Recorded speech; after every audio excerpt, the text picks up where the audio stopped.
وابصہ رضی اللہ تعالیٰ عنہ الصدیق کا واقعہ۔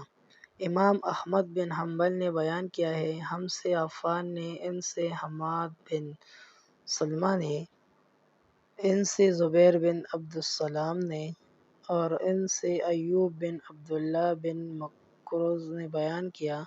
ایوب کہتے تھے کہ وابصہ اسدی کے ساتھ یہ واقعہ وابصہ رضی اللہ تعالیٰ عنہ کی اپنی زبانی یوں سنایا کرتے تھے۔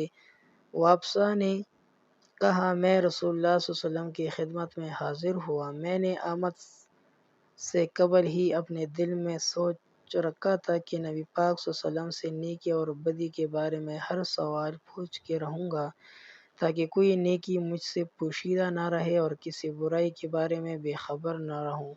میں پہنچا تو رسول پاک صلی اللہ علیہ وسلم کے گرد مسلمانوں کی ایک جماعت جمع تھی۔ وہ آپ صلی اللہ علیہ وسلم سے سوال پوچھ رہے تھے۔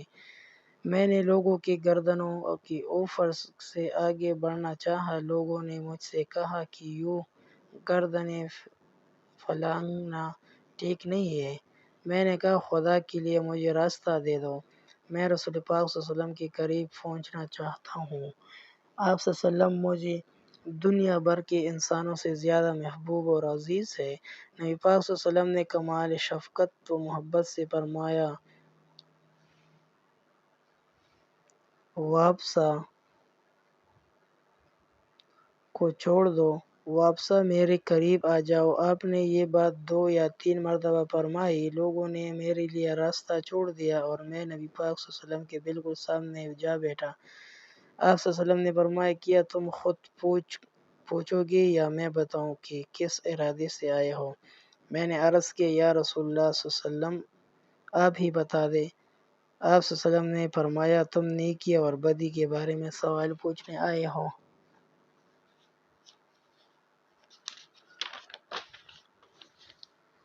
میں نے عرض کیا، جی ہاں۔ اس کے بعد نبی اکرم صلی اللہ علیہ وسلم نے اپنی انگلیاں اکٹھی کر کے میرے سینے میں ٹھونک دیا اور 3 مرتبہ ارشاد فرمایا، اے وابصہ، اپنے دل سے اور اپنے نفس سے پوچھ لیا کر، نیکی وہ ہے جس پر تیرا دل مطمئن ہو جائے، اور برائی وہ ہے جو دل میں کھٹکی اور تجھے تردد میں مبتلا کر دے۔ یہی اصول پیش نظر رکھنا، اگرچہ لوگ تجھے فتویٰ دیتے رہیں۔